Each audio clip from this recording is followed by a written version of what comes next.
Dear students, we were studying about infinite series. We have studied about definition of an infinite series, then examples based on infinite series. After that we were studied about partial sum, then behavior of an infinite series. After that we have done so many examples based on the behavior of an infinite series. Example 1, example 2, example 3, example 4, example 5. And today we are going to start another important topic, that is the topic of positive term series. So let us first try to know what do you mean by a positive term series. Positive term series is nothing, it is a series whose terms are always positive, जिसकी terms positive होंगी. Okay, this means if summation an is equal to a1 plus a2 plus so on plus an plus so on with a given series, ये अगर हमारे पास कोई given series है, इस given series को हम positive term series कब बोलेंगे? इस गिवन सीरीज को पॉजिटिव टर्म सीरीज तब बोलेंगे जब इस सीरीज की हर एक टर्म पॉजिटिव होगी, यानी a1 पॉजिटिव होगी, a2 पॉजिटिव होगी, a3 पॉजिटिव होगी, an पॉजिटिव होगी, so on. Each and every term of that given series must be positive. मतलब if an positive for all n, n means set of natural number से आएगा n, because sequence का जो domain होता है वो होता है सेट ऑफ नेचुरल नंबर्स. तो फॉर ऑल n मतलब a1, a2, a3, a4, a5 so on, हर एक टर्म क्या होगी? पॉजिटिव होगी. अगर मतलब that is if all the terms of the series are positive, then the given series is said to be a positive term series. Okay, for example मैंने दो examples यहाँ ली हुई हैं. Summation n from 1 to infinity is equal to n, जब 1 apply करूंगा 1 plus 2 plus 3 plus 4 plus so on. Yes, it is a positive term series. Why? Because each term of this series is positive. 1 is positive, 2 is positive, 3 is positive, 4 is positive, so on. So it is a series of sum of natural numbers. Series of natural numbers. तो ये अगर series of natural numbers है और हर एक natural number जो होता है वो positive होता है. So this is a series of positive terms, यानी कि positive term series. Next is the example of summation 1 upon n which is equal to when n stands for natural numbers, n from 1 to infinity, n1 1 मिलेगा, जब 2 apply करोगे 1/2, 3 apply करोगे 1/3 plus so on, nth term मिलेगी n 1/n plus so on. Is a positive term series. Why? Because each term of such series is always positive. 1 is a 1/2 reciprocal of natural number 2. 3 is a reciprocal of natural number 3, 1/3. तो हर एक term जो है इसकी positive है, so that's why it is a series of positive terms. Okay, now we will study about an important criteria, that is a Cauchy's criteria for convergence of a series of positive terms. हमने previous क्या पढ़ा था? हमने previous जो unit था, unit number 2, उसमें पढ़ा था Cauchy's criteria for convergence of sequence. तो यहाँ हम पढ़ेंगे सीरीज. तो ध्यान रखिएगा, अगर पेपर में आपको 18 नंबर का ये क्वेश्चन आता है, यानी कि लेंथी में आता है, अगर ये क्वेश्चन लॉन्ग आंसर टाइप पे अगर क्वेश्चन आता है, you have to first prove the Cauchy's criteria for convergence of sequence, then you have to proceed towards the Cauchy criteria for convergence of series. Okay, क्योंकि जब sequence को use करोगे तब जाकर आप सीरीज का प्रूव कर पाओगे. ओके, तो जो सीरीज होगी वो पॉजिटिव टर्म्स की होनी चाहिए. ओके, स्टेटमेंट क्या है? Cauchy criteria for convergence of series of positive terms का क्या है statement? A series summation an from 1 to infinity where an is positive, यानी कि this series is a positive term series because each term an is positive. a1 is positive, a2 is positive, a3 is positive, so on.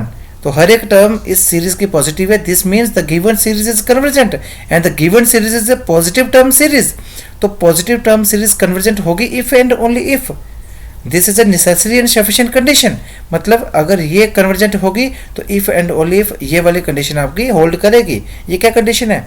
For each epsilon greater 0 however small there exist a positive integer m depending upon epsilon such that mod of am plus 1 plus am plus 2 plus so on plus an less than epsilon for all n greater than m. ठीक है, मतलब ये series converge करेगी अगर ये वाली condition hold करेगी, ये वाली कंडीशन अगर होल्ड करेगी तो ये सीरीज कन्वर्ज करेगी. ओके, और पेपर में ऐसे भी पूछा जा सकता है, a necessary and sufficient condition for the infinite series to converge is that given epsilon greater than 0 however small there exists a positive integer m such that such condition hold.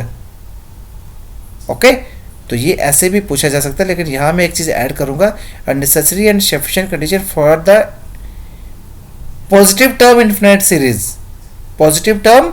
infinite series to converge such that this condition hold. अगर ये condition hold करती है तो वो given series जो है positive terms की वो कन्वर्ज करेगी. सो let us move towards the proof of this theorem. Let us first suppose that the given series of positive terms converges and we have to prove this thing. Okay, firstly suppose that the series is convergent.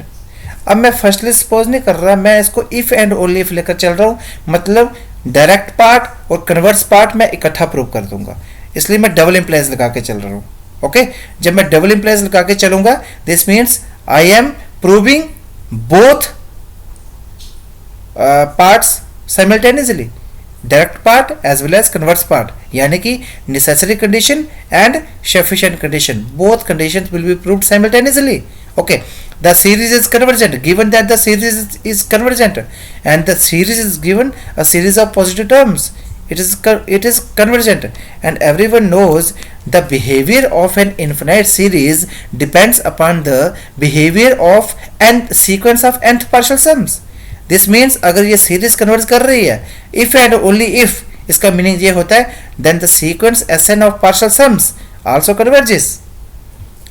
अगर series converge कर रही है तो partial sum की जो sequence है वो converge करेगी. अगर sequence of partial sum converge कर रही है तो आपकी सीरीज कन्वर्ज करेगी. ओके, तो दिस इंप्लाइज, अब देखिए सीक्वेंस कन्वर्ज कर रही है, sequence of partial sum converge कर रही है, तो आपको पता है कि ये Cauchy's criteria for convergence of sequence हमने पढ़ा हुआ है. तो अगर कोई सीक्वेंस कन्वर्ज करती है तो वो काशी क्राइटेरिया आप एक बार देख लीजिएगा यूनिट नंबर 2 में. वो क्या कहता था? The sequence Sn is convergent if and only if for each epsilon greater 0 however small there exists a positive integer m sorry ये m है, ये m है बेटा, m such that mod of Sn minus Sm less than epsilon for all n greater than m. मतलब m से आगे की terms का जो डिफरेंस होगा, ठीक है, m से आगे की टर्म्स का जो डिफरेंस होगा पिछले टर्म्स के साथ वो लेस देन एप्सिलॉन हो जाएगा. अगर मैं n ग्रेटर देन m लेता हूं, सॉरी, अगर मैं यहां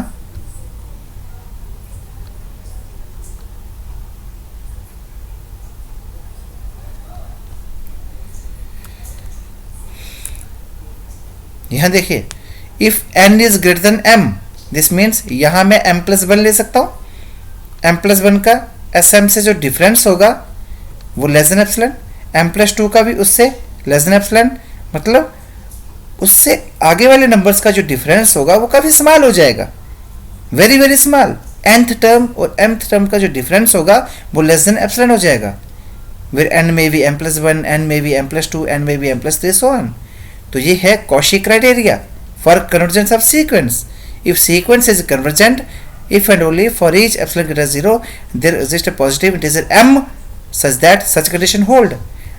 If and only if अब sum to n terms, Sn means sum to n terms a1 plus a2 plus 1 to an minus Sm means sum to m terms a1 plus a2 plus 1 to plus am less than epsilon for all n greater than m. If and only if. अब देखिए total जो n terms हैं उसमें से difference कर दिया आपने m terms. n terms में से आपने कितनी माइनस कर दी, m टर्म्स, तो कौन से बचेंगे, m+1, m+2 और सो ऑन टू n, m+1 से लेकर n तक बच जाएंगे। जब आप n टर्म्स में से m टर्म्स माइनस कर रहे हो, दिस मीन्स m+1 में से लेकर n तक आपके टर्म्स बचेंगे, less than epsilon for all n greater m। तो ये कंडीशन आपकी होल्ड कर गई।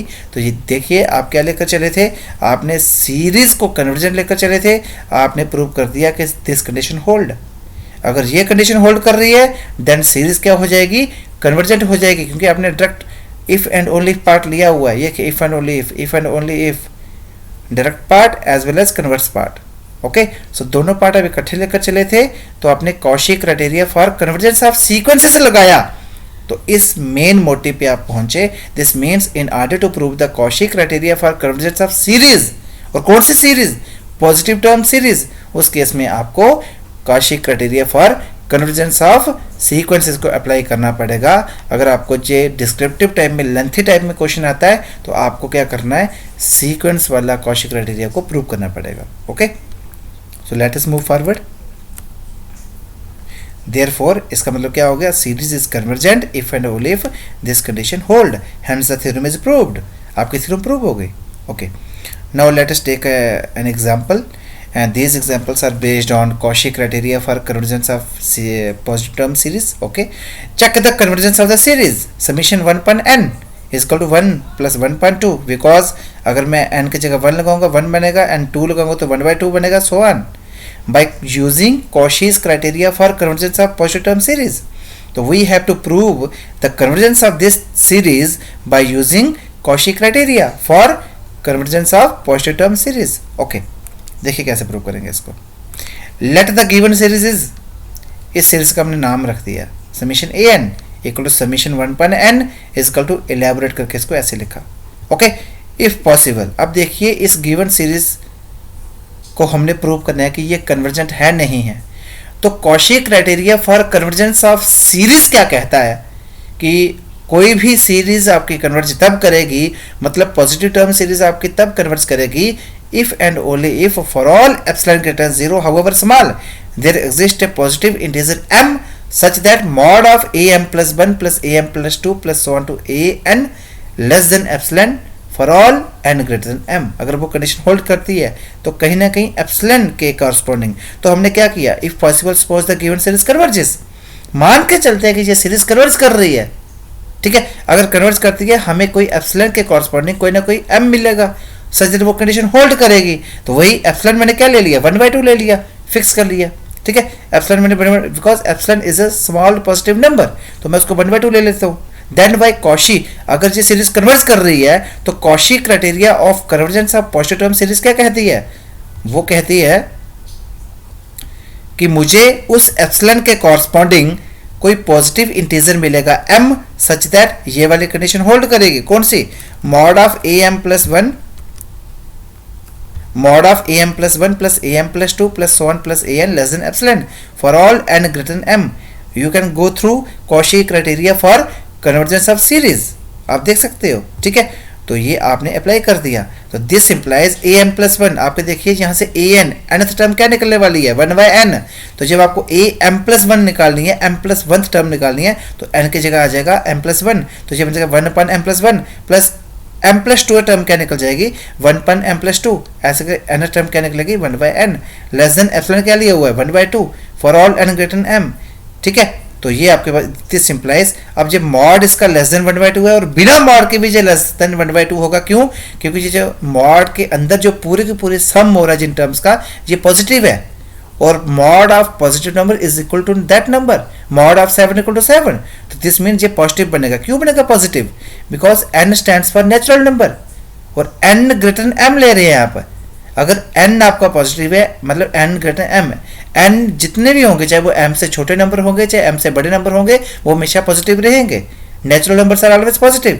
तो ये m भी पॉजिटिव होगा, m पॉजिटिव, तो ये m+1 भी पॉजिटिव होगा, 1 upon m+1 भी क्या हो जाएगा पॉजिटिव, ये भी पॉजिटिव, सभी पॉजिटिव। तो ये पूरी की पूरी जो मॉड के अंदर जो आपके पास सीरीज है, सॉरी, ये जो फाइनाइट नंबर ऑफ टर्म्स का जो सम है, ये सक्सेस पॉजिटिव है, दिस मीन्स हम मार्क को छोड़ सकते हैं। ओके, तो ये लेस देन 1/2 हो जाएगा for all n greater m, तो ये फर्स्ट आ गई। ओके, अब देखिए by taking n is equal to 2m, अब n को मान लो हम 2m लेकर चल रहे हैं, 2m because n is greater than m, ये तो कुछ भी हो सकता है, n m से बड़ा है, ये तो कुछ भी हो सकता है, चलो हमने 2m ले लिया। ठीक है, वी सी दैट अब हम क्या करेंगे, इस कंडीशन को लेकर चलते हैं, लेफ्ट हैंड साइड को ये लेकर चले। ओके, 1.m + 1 + 1.m + 2 + 1.n, ठीक है, इजकल टू, अब देखिए ये मैंने क्या किया, कुछ नहीं किया, n जो था उसको मैंने क्या लेना है, 2m लेना है, n की जगह मैंने क्या पुट कर लिया 2m। ये मेरे से मिस्टेक हो गई है, इस पूरे केस को आप काट सकते हो, इसको पूरे को एलिमिनेट कर लेना बेटा, ये मेरे से मिस्टेक हो गई है। ओके, इसके बाद आप सीधा थर्ड पे आ जाओ यहाँ। ओके, तो ये क्या कहेगा, ये जो पूरी की पूरी टर्म्स का सम है ये ग्रेटर हो जाएगा 1.2m + 1.2m + 1 + 1.2m। मैंने m + 2 की जगह यहाँ क्या लिखा दिया, m + m लिख दिया, क्योंकि तभी जाकर वो 2m बनेगा। तो m + m, जैसे जैसे आप डिनोमिनेटर को बढ़ाता जाओगे, m + 1 की जगह आपने क्या लगा दिया, m लगा दिया, मतलब m + m कर दिया। यहाँ भी m + 2 की जगह क्या लगा दिया, m लगा दिया, तो 2m हो जाएगा, m + m। दिस मीन्स अगर आप डिनोमिनेटर को बढ़ाओगे टर्म पूरी कम हो जाएगी। अगर ये टर्म कम होगी, डिनोमिनेटर को बढ़ा दिया, m + m कर दिया, m तो कुछ भी हो सकता है, 3 4 2 1 कुछ भी हो सकता है। दिस मीन्स ये टर्म क्या जाएगी, ऑन द होल बढ़ जाएगी। जब ये बढ़ जाएगी मतलब ये सारी की सारी टर्म आपकी बड़ी हो जाएगी एज कम्पेयर टू इसके जब आपने डिनोमिनेटर को बढ़ाया था। तो डिनोमिनेटर के बढ़ने से आपकी टर्म छोटी हो जाती है, ये टर्म छोटी हो जाएगी, मतलब ये टर्म आपकी पूरी की पूरी सम करके ये ग्रेटर हो जाएगी इससे। ओके, अब देखिए which is greater than equal to ये 1, ये 2m अगर हम एलसीएम ले लें और 1 + 1 + 1 सो ऑन कहाँ तक हो रहा है, ये m टाइम्स हो रहा है। कितने टाइम्स हो रहा है, ये m टाइम्स होगा ये ऐड। ओके, तो ये m टाइम्स होगा ऐड, अगर ये m टाइम्स है तो क्योंकि ये m + 1 से शुरू है n पे ख़त्म है, तो ये m टाइम्स ही होगा। ठीक है, अब ये m टाइम्स है m.2m, तो m कैंसिल, ये 1/2 हो जाएगा। दिस मीन्स यही चीज़ आपकी ग्रेटर 1/2 आ गई, लेकिन वही चीज़ फर्स्ट में क्या थी, लेस देन 1/2 थी, तो ये कॉन्ट्राडिक्शन आ गई। दिस मीन्स जो हम सपोज करके चल, ये तो कॉन्ट्राडिक्शन आ गई, that is which is a contradiction to first. ये जो है ये कॉन्ट्राडिक्शन आ गई फर्स्ट के साथ। अगर ये कॉन्ट्राडिक्शन आ गई, this means our supposition is wrong, hence जो गिवन सीरीज है वो कन्वर्ज नहीं करेगी। हम उसको कन्वर्ज मान के चल रहे थे, अगर उसको कन्वर्ज मान के चल रहे थे तो Cauchy criteria for convergence of positive term series कहता है कि हमें एप्सिलॉन के कॉरस्पॉन्डिंग कोई ना कोई m मिलता है सच दैट वो कंडीशन होल्ड करती है। ठीक है, हमने एप्सिलॉन को 1/2 फिक्स कर लिया तो वो लेस देन 1/2 हो जाएगा उससे, और फिर हमने क्या उसी टर्म को लेकर चले, हमने जहाँ 1.m + 1 1.m + 2 1.m + 3 so on था, हमने m + 1 को m + m कर दिया, m + 2 को m + m कर दिया, डिनोमिनेटर को बड़ा कर दिया, तो वो टर्म उससे ग्रेटर हो जाएगी। तो वो चीज़ ऑलरेडी 1/2 के बराबर है। दिस मीन्स वो नहीं सॉरी, वो 1 + 1 वो m टाइम्स हो रहा है अपॉन 2m, m कैंसिल हो जाएगा 1/2, तो वही चीज़ आपकी ग्रेटर 1/2 के हो रही है, तो ये कॉन्ट्राडिक्शन आ रही है, तो हेंस हमारी जो सपोजिशन है वो रॉन्ग हो गई। सो ये जो सीरीज है कन्वर्ज नहीं करेगी।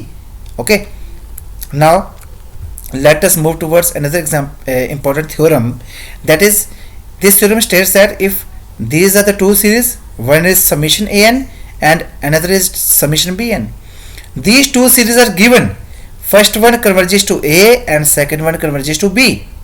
okay, then हमें a और b पार्ट प्रूव करने हैं, then सम का जो सम ऑफ nth टर्म्स का जो सीरीज बनेगी, मतलब इसकी जो nth टर्म ली, इसकी nth टर्म ली, an + bn की जो सीरीज बनेगी वो कन्वर्ज करनी चाहिए a + b पे।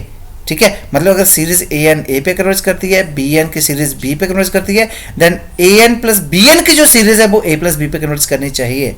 और सेकंड पार्ट कि जैसे एडिशन की सीरीज a + b पे कन्वर्ज करनी चाहिए, तो जो an - bn की जो सीरीज है वो वैसे ही a - b पे कन्वर्ज करनी चाहिए। तो ये हमारा मेन मोटिव रहेगा। ओके, तो मैं बार बार आपको बता दूं, किसी भी सीरीज की कन्वर्जेंस के लिए हमें उसकी जो सीक्वेंस ऑफ पार्शियल सम की कन्वर्जेंस को इस्तेमाल करना होगा। ठीक है, this means the given series are, जो दो गिवन सीरीज है वो मैंने लिख दी, समीशन an और summation bn। Summation an means a1 + a2 + a3 + so on, summation B n means b one plus b two plus b three plus so on. Okay, अब देखिए मैंने आपको कहा था कि सीरीज की कन्वर्जेंस के लिए आपका सीक्वेंस ऑफ पार्शियल सम की कन्वर्जेंस का जिक्र होना जरूरी है, तो मुझे उसके पार्शियल सम तो लेने पड़ेंगे। दिस मीन्स मैं फर्स्ट सीरीज का पार्शियल सम क्या ले रहा हूँ, A N denotes the nth partial sum of the series summation N, and और जो सेकंड वाली सीरीज है उसका जो nth पार्शियल सम है वो मैं क्या ले रहा हूँ, बी एन ले रहा हूँ, and B N denotes the nth partial sum of the series summation B N. Okay, अगर A N nth partial sum है सीरीज ए एन का, दिस मीन्स वो n नंबर ऑफ टर्म्स का सम होगा, A one plus A two plus A three plus so on plus A N. अगर B N nth partial sum है series B N का, series B N का, this means वो बनेगा b one plus b two plus b three plus so plus b N, वो n terms का sum बनेगा। Okay, a part. अब देखिए मैं ए पार्ट पे अभी जो गिवन कंडीशन थी मैंने उनको यूटिलाइज किया। गिवन कंडीशंस क्या थी, ये सीरीज क्या कर रही थी, कन्वर्ज कर रही थी ये ए पे ये बी पे, और अगर ये कन्वर्ज कर रही है ए पे, बोले ये सीरीज है, इसका मैंने nth पार्शियल सम ले ली कैपिटल ए एन, इसका ले ली कैपिटल बी एन, और उसका nth पार्शियल सम कैसा दिखता है वो बताया, वो n टर्म्स का सम होगा, ये भी n टर्म्स का सम होगा। अब जो मैंने चीज प्रूव करनी है, मैंने इस एडिशन की सीरीज का nth पार्शियल सम लेता हूं, अगर nth partial sum a plus b पे कन्वर्ट कर जाएगा, मैं कहूंगा ये सीरीज भी कन्वर्ट कर जाएगी a प्लस बी के। वैसे ही मैं a n minus B n की जो सीरीज है उसका भी nth पार्शियल सम लेता हूं, अगर इसका nth partial sum a minus b पे कन्वर्ट कर जाएगा, मैं कहूंगा सीरीज भी a माइनस बी पे कन्वर्ट कर गई। मतलब अब मेरा मेन मोटिव क्या है, a पार्ट को प्रूव करने के लिए पहले मैं इस सीरीज का कोई nth पार्शियल सम लेता हूं। ओके, वही देखिए a पार्ट में let S n denotes the nth partial sum of the series summation a n plus b n। वो कैसा दिखेगा, वो इस सीरीज की n टर्म्स का सम होगा, a1 प्लस बी वन, ये है एस एन क्या होगा, a1 plus b one plus a2 plus b2 plus so on to plus an plus bn, n terms का सम होगा। ये तो इन्फिनिट टर्म्स का सम है, लेकिन जो nth पार्शियल सम इस सीरीज की बात करूंगा वो होगा n टर्म्स का सम होगा, इसके टर्म्स का सम ऐसा होगा। अब देखिए ये a1 plus a2 plus so on to an को अलग कर दिया, b1 plus b2 so on to bn को अलग कर दिया, तो ये जो a वाले टर्म्स का सम था, n टर्म्स का सम था, वो क्या था, partial sum A N capital A N, plus जो B one B two B N terms का सम था वो था पार्शियल सम बी एन, वो बी एन हो गया। दिस मीन्स एस एन किसके बराबर हो गया, a N plus b n. मतलब nth partial sum of series A N plus b n is equal to nth partial sum of series A n and nth partial sum of series B N का sum के बराबर हो गया। Okay, अब देखिए since अब given condition को use करो, जो गिवन सीरीज है ए एन वो कन्वर्ज किस पे कर रही थी, ए पे कन्वर्ज, ये गिवन है। ओके, अगर ये सीरीज कन्वर्ज कर रही है ए पे, इस सीरीज का हमने nth पार्शियल सम क्या लिया हुआ है, एन लिया हुआ है। अगर सीरीज ए पे कन्वर्ज करेगी, उसका जो nth पार्शियल सम की सीक्वेंस है, सीक्वेंस ए एन, वो भी ए पे कन्वर्ज करेगी। मतलब लिमिट जो ए एन की है वो ए आ गई। ओके, ऑल्सो सिंस अब जो दूसरी गिवन सीरीज है समेशन बी एन, वो किस पे कन्वर्ज कर रही है, वो बी पे कन्वर्ज कर रही है, तो सीरीज बी एन का हमने nth पार्शियल सम क्या लिया था, बी एन लिया था, इसलिए जो उसके सीक्वेंस ऑफ nth पार्शियल सम होगी वो बी पे कन्वर्ज कर जाएगी। मैंने आपको कहा था कि जो नेचर है सीरीज की वो सीक्वेंस ऑफ पार्शियल सम के नेचर पे डिपेंड करता है। ओके, तो ये अगर ये सीरीज ये सीक्वेंस ऑफ nth पार्शियल सम इसका अगर वो बी पे कन्वर्ज करता है, जिसमें उसकी लिमिट जो है वो बी के बराबर हो जाएगी। अब हमें देखना कि एक्चुअल में जो A N plus b n की जो सीरीज है उसको हमने ए प्लस बी पे कन्वर्ज करवाना है। अगर उसको ए प्लस बी पे कन्वर्ज करवाना है, जिसमें उसका जो nth पार्शियल सम लिया था एस एन, वो ए प्लस बी पे कन्वर्ज करना चाहिए। मतलब उसकी लिमिट निकालते हैं, limit of s n. S n क्या है, nth partial sum of series A N plus b n, जिसको हमने ए प्लस बी पे कन्वर्ट करवाना है। ओके, उसकी लिमिट निकालते हैं। इसको एस एन किसके बराबर था अभी ऊपर, वो था A N plus b N, अभी ऊपर प्रूव किया। ये देखिए एस एन क्या निकला, a N plus b n, तो एस एन की जगह आ जाएगा a N plus b n. अब जो लिमिट ऑफ ए एन अलग हो जाएगा plus limit of B n अलग हो जाएगा, लेकिन लिमिट ऑफ ए एन क्या निकाली थी ऊपर अभी ए, और जो लिमिट ऑफ बी एन क्या निकाली थी बी, तो ये ए प्लस बी हो गया। दिस मीन्स जो nth पार्शियल सम की लिमिट है, nth पार्शियल सम किसका, series A N plus b N का, उसकी जो लिमिट है वो आ गई a plus b. This means ये sequence of nth partial sum जो है वो ए प्लस बी पे कन्वर्ज कर गया। अगर sequence of nth partial sum converge कर गया ए प्लस बी पे, जो उसके सीरीज होगी summation a N plus b N, वो भी किस पे कन्वर्ट करेगा बेटा, ये ए प्लस बी है। ये मिस्टेक्स हैं काफ़ी, इसको मैं एडिट करके दोबारा से आपको पीडीएफ सेंड करूंगा। ओके, तो ये ए प्लस बी होना चाहिए, जो series A N plus b n है वो भी ए प्लस बी पे कन्वर्ज करेगी। This proved part a. अब पार्ट बी की बात करते हैं। पार्ट बी में हमने क्या बताना है, series A N minus B n जो है वो ए माइनस बी पे कन्वर्ज करनी चाहिए। उसके लिए हम क्या करेंगे, इसका nth पार्शियल सम लेंगे। वो क्या ले लिया, एस एन डैश ले लिया। Let S N dash denotes the nth partial sum of the series this. तो ये सीरीज कैसे दिखेगी, A one minus B one, जब एन वन लगाओगे, जब टू लगाओगे तो A two minus B two plus so on. तो A N minus B N plus so on करना चाहिए था। ये भी मिस्टेक है, बहुत सारी मिस्टेक्स हैं बेटा। अब इसमें बहुत सारी अमेंडमेंट्स करने की जरूरत है। तो जे प्लस सो ऑन करके, प्लस सो ऑन करके, ठीक है। देन एस एन डैश जो nth पार्शियल सम है कैसा दिखेगा, वो बनना था sum of first N terms. वो बनेगा A one minus B one plus A two minus B two plus so on to plus A N minus B N. A one A two A N अलग कर दो, B one B to so on to B n अलग कर दो, minus. तो ये ए वाली terms का सम क्या था, वो nth partial sum A N था। और जो बी वाले टर्म्स का सम था वो nth partial sum B n था, वो a N minus B N हो गया। अब देखिए सिंस वही चीज सेम, ये सीरीज कन्वर्ज कर रही है ए पे, अगर वो कन्वर्ज कर रही है उस सीरीज की जो सीक्वेंस ऑफ पार्शियल सम है वो भी कन्वर्ज करेगी ए पे, ठीक है। तो ए एन की जो सीक्वेंस है वो भी ए पे कन्वर्ज करेगी, मतलब उसकी जो लिमिट है वो ए के बराबर आ जाएगी। आल्सो दूसरी कंडीशन क्या थी, जो सीरीज बी एन है वो कन्वर्ज कर रही है बी पे। अगर सीरीज कन्वर्ज कर रही है बी पे, उसकी जो पार्शियल सम की सीक्वेंस होगी वो भी बी पे कन्वर्ज करेगी, that is sequence of capital b N, वो भी कन्वर्ज करेगी बी पे। कन्वर्ज करने मतलब उसकी जो लिमिट है वो बी के बराबर आ जाएगी।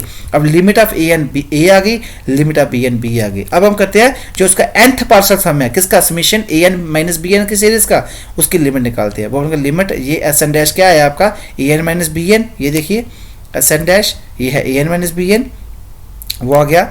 तो limit of A N minus limit of B n लग हो जाएगा।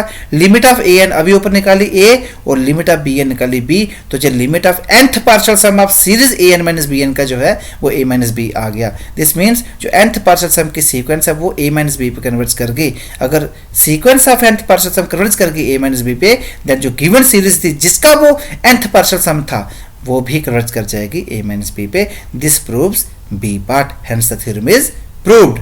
तो इस थ्योरम में किसी को कोई क्वेरीज है तो जब मैं वाइज ऐप पे आपकी क्लास लूँगा बीच में स्पेशल क्लास करके, उसमें मुझे बताइएगा, तब आप शेयर स्क्रीन करके आपको मैं इस कंडीशन को क्लियर करवा दूंगा। Okay, now let us move towards another important theorem, that is a necessary condition for the convergence of the series.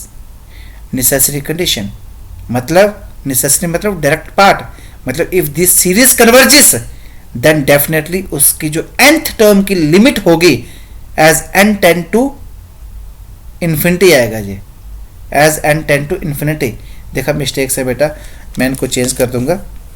Limit as n tend to infinity, infinity one की जगह infinity, इसकी जो nth term की limit होगी वो zero हो जाएगी। मतलब अगर कोई भी सीरीज कन्वर्जेंट है देन डेफिनेटली उसकी जो nth टर्म की जो लिमिट होगी वो जीरो होगी। बट इसका जो कन्वर्स है may or may not be true, वो ट्रू नहीं, वो may or may not necessarily true, वो जरूरी नहीं कि ट्रू हो। मतलब जरूरी नहीं है कि किसी अगर nth टर्म सीक्वेंस की nth टर्म की लिमिट अगर जीरो है देन वो सीरीज कन्वर्ज करे। मैं आपको ऐसे एग्जांपल दे दूंगा कि ऐसी सीरीज की एग्जांपल दे दूंगा जिसकी nth टर्म की लिमिट जीरो होगी लेकिन वो खुद सीरीज कन्वर्जेंट नहीं होगी। इनफिनेटली मैंने एग्जांपल्स आपकी बन सकती हैं, ठीक है। समीशन 1/n बन सकता है, समीशन 1/n की पावर 1/2 बन सकती है। आगे जाकर आप पी टेस्ट पढ़ोगे, पी टेस्ट कहता है कि समीशन 1/n की पावर p, समीशन 1/n की power p converges if p is greater then 1, diverges if p is less than और इक्वल टू 1। अगर 1/n p जो p है, डिनोमिनेटर जो n है उसकी जो पावर p है अगर 1 से बड़ी होगी तब वो सीरीज कन्वर्ज करेगी, अगर वो लेस देन और इक्वल टू 1 होगी तब वो डाइवर्ज करेगी। अब मैं वही तो बताने जा रहा था आपको। समीशन 1/n अगर पी टेस्ट की बात करूं, वो लगा नहीं सकता अभी मैं यहाँ, समीशन 1/n तो पावर 1 है इसकी, तो पावर 1 है, पी टेस्ट क्या कहता है, ये डाइवर्ज करेगी, ये कन्वर्ज नहीं करेगी क्योंकि पी की वैल्यू 1 से बड़ी नहीं है, 1 से छोटी है या इक्वल है, तब ये डाइवर्ज करेगी। तो लेकिन अगर मैं 1/n इसकी nth टर्म है तो 1/n की जो लिमिट है वो तो जीरो हो जाती है। तो लिमिट जीरो होने से आपके सीरीज जरूर नहीं कन्वर्ज करे। अब 1/n की पावर 1/2, p से कम पावर रखनी है, p लेस देन 1 रखनी है, सॉरी p की वैल्यू 1 से कम रखनी है। 1 से कम वैल्यूज तो इन्फिनेटली मैनी होती हैं। 1/2 रखो, 2/3 रखो, 2/5 रखो, 2/7 रखो, 1/n की पावर 2/8 रखो, कुछ भी रखो, डिनोमिनेटर भारी रखना है अपने पावर का, डिनोमिनेटर भारी रखो, वो 1 से छोटी हो जाएगी term.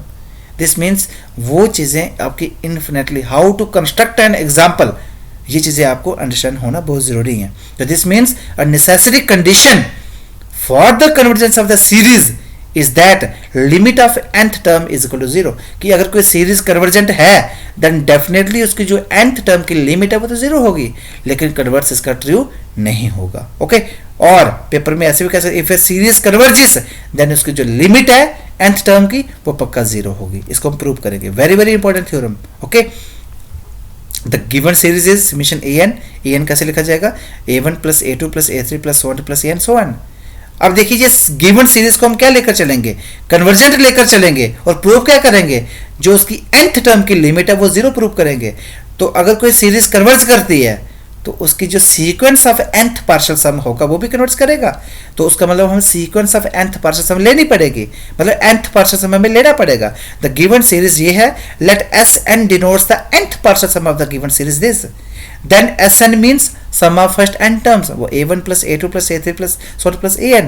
now suppose that the given series converges, अब हम लेकर चल रहे हैं कि given series converges है, तो प्रूव क्या करना है कि जो उसकी nth टर्म की लिमिट है वो 0 प्रूव करनी है। ठीक है, अगर गिवन सीरीज कन्वर्ज कर रही है, since this series converges, so वो इंप्लाई करता है कि जो sequence of nth partial sum होगा वो भी कन्वर्ज करेगा। ओके, अगर sequence of nth partial sum converge करेगा, दिस मीन्स उसकी लिमिट एग्जिस्ट करेगी और फाइनाइट होगी और यूनिक होगी। यूनिक होती है लिमिट, कन्वर्जेंट सीक्वेंस की हमेशा लिमिट क्या होती है, यूनिक होती है और फाइनाइट होती है। ओके, तो ये फाइनाइट होगी और यूनिक होगी। मान लो s है, तो limit of nth partial sum की क्या होगी, s होगी। ओके, नाउ Sn आपके पास सम ऑफ फर्स्ट n टर्म्स है। s अब हमारा मेन मोटिव क्या है, nth टर्म का लिमिट क्या बताना, 0। अब nth टर्म को निकालना कैसे है, पहले उस सीरीज की nth टर्म कैसे निकलेगी वो देखिए कैसे। पहले मैं सम टू n टर्म्स ले रहा हूँ, पार्शियल सम, ठीक है, nth पार्शियल सम क्या होता है, सम टू n टर्म्स ये। फिर मैं सम टू n-1 टर्म्स ले रहा हूँ, वो जो a1 plus a2 plus an-1, वो फर्स्ट n-1 टर्म्स का सम होगा। अब मैं n टर्म्स में से n-1 टर्म्स निकाल दूँ, मुझे nth टर्म मिल जाएगी। तो ये क्राइटेरिया है, ये रट्टा नहीं है, घोटा नहीं है, ये कंसेप्ट है। ठीक है, nth टर्म को पहले फाइंड करना पड़ेगा, फिर जाकर मैं उसकी लिमिट निकालूंगा, वो 0 प्रूव करूंगा। ओके, तो an कैसे निकलेगा, sum to n terms minus sum to n-1 terms. Sum to n terms means first n terms का sum to n-1 terms means first n-1 terms का सम। जब मैं Sn माइनस Sn-1 करूंगा तो n terms में से n-1 terms निकाल दूंगा, तो क्या बचेगा, मेरे पास nth टर्म आ जाएगी, an आ जाएगी। अब मैं इसकी लिमिट निकाल सकता हूँ। Now limit an equal to limit Sn minus Sn-1, तो लिमिट ऑफ Sn अलग हो जाएगा माइनस लिमिट ऑफ Sn-1 अलग हो जाएगा। तो Sn क्या था, nth पार्शियल सम। सीरीज आपकी कन्वर्ज कर रही है, गिवन है, तो उसकी जो sequence of nth partial sum है वो भी कन्वर्ज कर रही थी, और हमने ऊपर क्या किया था, तो जो लिमिट होगी nth पार्शियल सम की वो फाइनाइट होगी और यूनिक होगी, और हमने क्या मानी थी, s मानी थी, तो इसकी लिमिट s। तो ये भी nth पार्शियल सम है, ये भी तो पार्शियल सम ही है, तो मतलब nth पार्शियल सम कन्वर्ज करेगा। It may be 8th partial sum, it may be 7th partial sum, it may be n-1 partial sum, तो वो भी कन्वर्ज करेगा, क्योंकि अगर nth पार्शियल सम कन्वर्ज करेगा तो उससे कम वाला जो पार्शियल सम होगा वो भी कन्वर्ज करेगा, n-1 भी कन्वर्ज करेगा। तो ये भी s पे कन्वर्ज करेगा, ये भी s पे कन्वर्ज करेगा, क्योंकि कन्वर्जेंस जिस लिमिट पे होती है वो लिमिट यूनिक होती है, जिस पे ये कन्वर्ज करेगा उसी पे ये कन्वर्ज करेगा, s माइनस s क्या हो जाएगा, 0। तो दिस मीन्स nth टर्म की जो लिमिट है वो 0 हो जाएगी। ये आपका डायरेक्ट पार्ट प्रूव हो गया, यानी कि necessary condition for the convergence of the series is that limit of nth term is equal to 0, but the converse of this theorem need not be true। जो कन्वर्स है इस theorem का वो true नहीं है। दिस मीन्स अगर nth term की limit 0 है तो वो नेसेसरली इंप्लाई नहीं करता कि जो सीरीज है वो कन्वर्जेंट हो। तो let us take an counter example.